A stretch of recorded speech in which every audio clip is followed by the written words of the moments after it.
Hello friends, welcome to a new watercolor tutorial, and in this tutorial we will be making this simple street scene from imagination.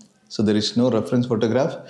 I will be explaining my thought process while drawing and painting, and let us begin the tutorial. I am using a cartridge paper which is around 120 GSM I believe, and I'll be drawing using a waterproof ink pen, gel pen, right? So initially I'm starting with a corner of a building, kind of a geometrical shape of a box, and another building in front of it, a side view of it. And this is just a beginning, okay? I usually start from some geometrical shape and then start developing it further. So if you are not confident of directly drawing with pen, you can sketch this idea with pencil, and once you're happy with the idea, you can start drawing it with either pencil or waterproof pen. Okay, you don't have to actually use waterproof pen. This will equally work with graphite pencil as well. So these are just some ideas. A far away building corner, and another building in front, and maybe some kind of awnings, and some people sitting underneath, some people standing, and yeah, that is the kind of story. And most likely some of these will, the people sitting will be most likely under shadow, so you may not have this much of clarity when it is painted. So let us see how it works, and let us have a car here. Okay, a small car. It is far away, so the car is very small, and couple of windows for the buildings. Maybe a lamppost here. Okay, these are just my ideas. So you keep practicing these small things, small elements, and so that you develop confidence of drawing and painting various, sub elements of streetscapes, like the cars, the lampposts, the awnings, people sitting, standing, walking. And this area looks a little blank, so I was adding some, far away building. And I have sped up this drawing process by 2x. That means it is twice as fast as the real-time drawing. I think I was making this drawing pretty fast uh, because I'm not worried about the precision. These are just developing the idea on the go. I think the drawing is good enough. We can start the watercoloring process now. Let us take a pale wash of cerulean blue and define some sky using a mop brush. So I'm using a mop brush for this, and the brand of the brush that I'm using is Camel, an Indian brand. You can use any brush. You don't have to really use my material, the material that I am using, okay? And the brand of the color that I'm using is Camel Artist Watercolors, most of the colors, except one or two colors I might use from other brands, but you can use similar colors that you are having. Whichever brand you have, you can use it. Okay. Very pale wash of burnt sienna for the ground, and let us make it quick. It's a cartridge paper, and you have to work fast. So I am suggesting some of the tutorial on cartridge paper because this forces me to work fast, and working fast is a good thing to get bold watercolors. Okay, and this is supposed to be a red awning. Underneath that, a couple of people may be sitting, standing, chit-chatting. So they have some business to do underneath. Okay, maybe it's a cafe or some eating outlet, whatever it is. And here I have used kind of a gray version of a green, cobalt green plus Payne's gray. Okay, and I have used a smaller size round brush for this. So depending upon the size of the brushwork, I'm changing the brush. For the ground and the sky, I have used a mop brush because it is a larger wash, larger area of, and larger area wash. And for smaller area washes, I am using smaller brushes. Okay, right, and yeah, I think this is good enough. And let us make this wall slightly more yellowish by adding little bit of yellow ochre or Naples yellow. I used the Naples yellow. You could equally use yellow ochre, maybe, or any other color that you wish to use. See, Usually the lower portion of the walls are little dirty, so I'm adding tiny bit of Payne's grey to the previous mix of Naples yellow, and I'm making it slightly darker. I think it went too much dark, so I may have to kind of smudge it. I think this is little too dark, so let us smudge it into the top area. I think this is good enough. Let it dry. Okay. So I'm expecting that it will be looking good once it is dry. And let us define some darker tones underneath. Okay. Now this building, I have used cobalt green plus Payne's grey for this. This is very rough definition. Okay, it is not a very clear drawing. It is kind of a rough sort of geometrical shape. And let us now make it more cobalt green sort of a thing. Slightly the color is varied here. The tone is slightly varied.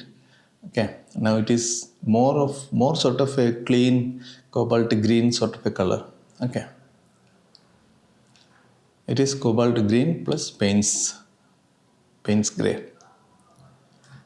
Some more darker tones at the wall of those buildings, and at the bottom I will make it slightly more pure grey sort of a color. Okay, so that there is a tone and color variation. I think this looks good as of now. I don't need further definition at this point. Let us make this tower also same coloring scheme. Okay, for this. See, I like these colors, the cobalt green and the variants of that. So I have used that color. If you prefer some other color, you can use colors of your choice. Okay, don't have to worry. Only thing that you play with the tones correctly.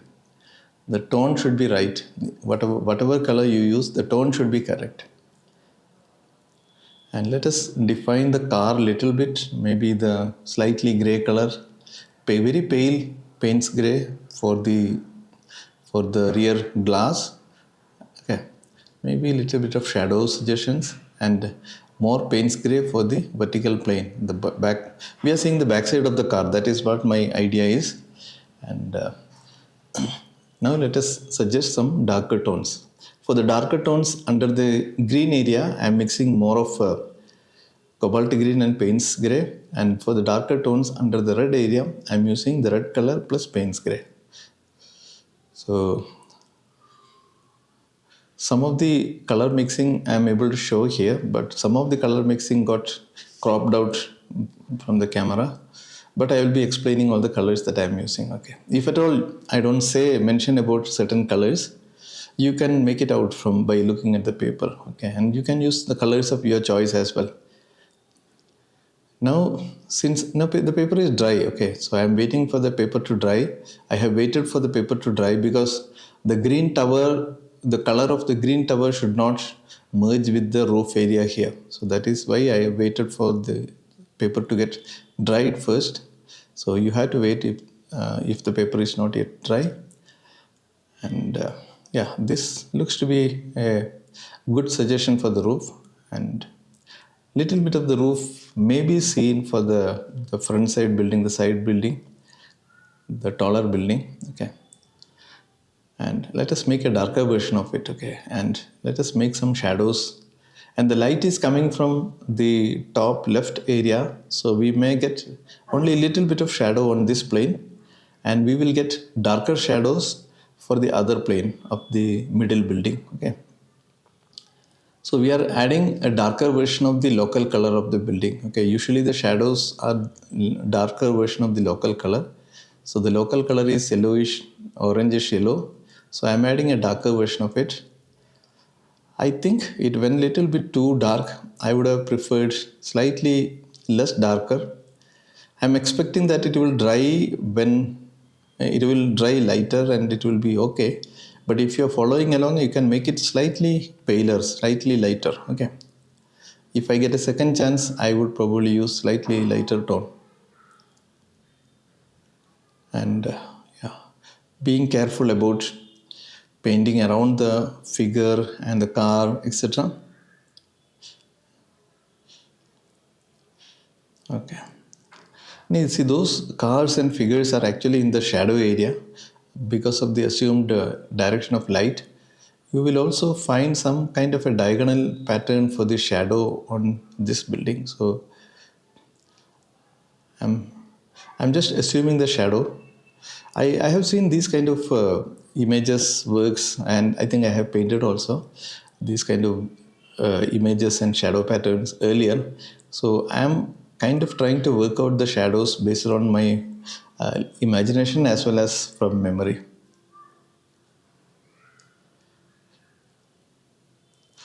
I try to vary the tone of the shadow also, and since these awnings are in shadow, it will become darker.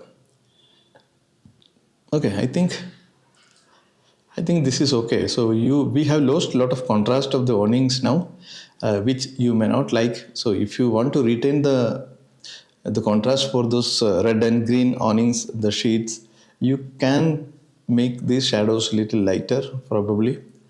And I overall believe that the shadows will dry lighter. Some of these architectural details of the building, and we need more darker tones underneath where people are sitting and underneath the towers. Okay, these are some sort of architectural details for the building, and the color is again a darker version of the green, cobalt green and paints gray. I'm not using too much of colors. Okay, so I use minimum, set of colors, and the focus is more on drawing freely, painting freely with confidence, and managing the tones right. Okay, that is the idea.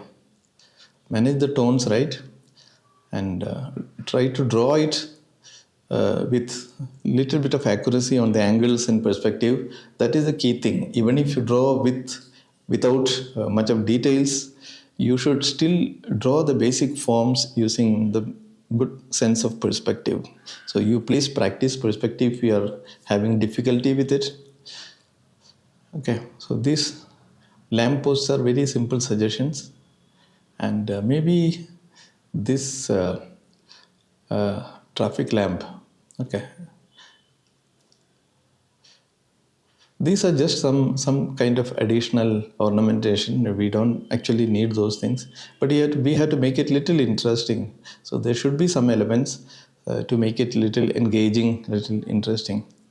So this underneath this awning will be even darker, and even those figures standing will be in shadow. So they will also be in darker tones. So if you are not happy making the figures darker, then you can probably shift the direction of light. You can assume the direction of light to be different, and you can play around with the shadows. Okay, I think this is overall it is reasonably okay. It may not be perfect shadow because we are working without reference, and we are working it without much of planning. We are working with little faster. Okay, this is the shadow for the tower. I know this shadow of the tower didn't come out very good, but let the practice continue. Okay, even if something goes wrong, I usually continue with it, because the idea is to practice bold and quick, right? That will be helping in developing confidence. Okay, that is the idea. Not to make a very the idea is not to make beautiful work. If it was a beautiful work, I would have drawn the subject much more clearly with more care. I would have planned the lighting directions, all those things. I would have done it little bit more carefully. Okay, this is just like creating speed and boldness and confidence in my work.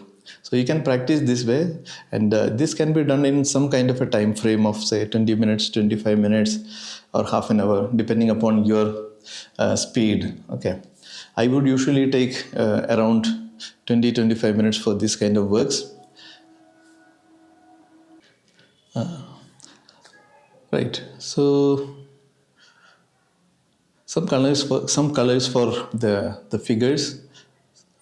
I'm using some sort of variations of red, greens, and those kind of colors. If you want brighter colors like yellow, orange for the figures, their apparels, you can do that, right?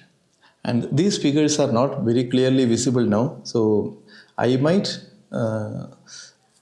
do some kind of a highlight. I might add some kind of a highlight on the top of the head and shoulder to make them little bit visible on the painting. Okay, so we'll do that slightly later. Let us define the figures first. And if you want to bring some of these figures to the light area, you can do that. You can probably add more figures on the non-shadow area so that they will have more contrast.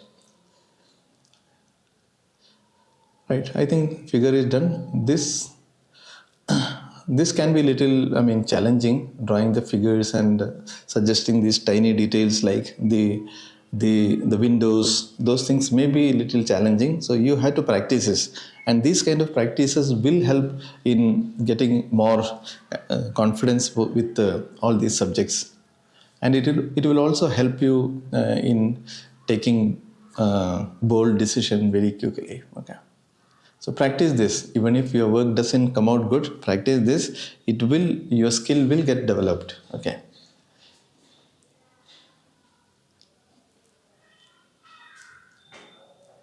Right. The video is slightly fast forwarded. It is fast forwarded by a factor of 1.5. Okay. So that the video length doesn't go too long. But I haven't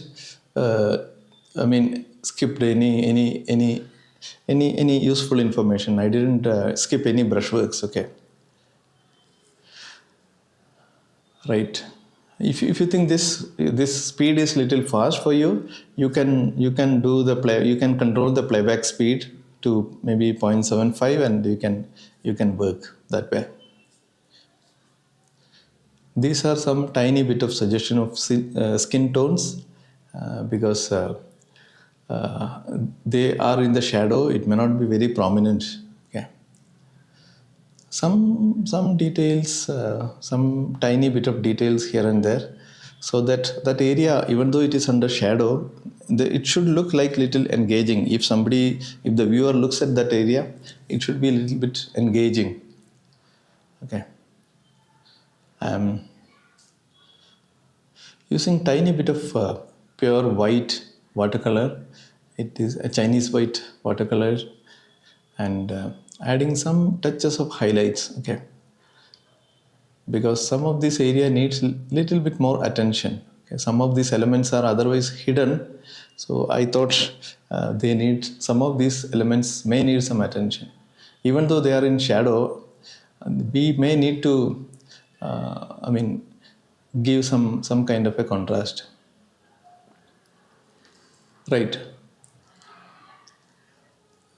I think we are getting very close to a stage where we can declare it as done. I think I will call it as mostly done. Okay. So I hope this video was informative to you. You are finding it helpful. And if you think this was useful to you, you found something to learn from this video, please do practice. Okay, please do practice a couple of times. And if you think it was helpful, please subscribe to my channel and write your comments, questions, and any suggestion on the comment box below. And you may please consider sharing it to your artist friends and groups so that they also can take advantage of this video. So thank you very much for watching this tutorial, and we will soon see you with another interesting tutorial. And happy painting until then. Bye bye.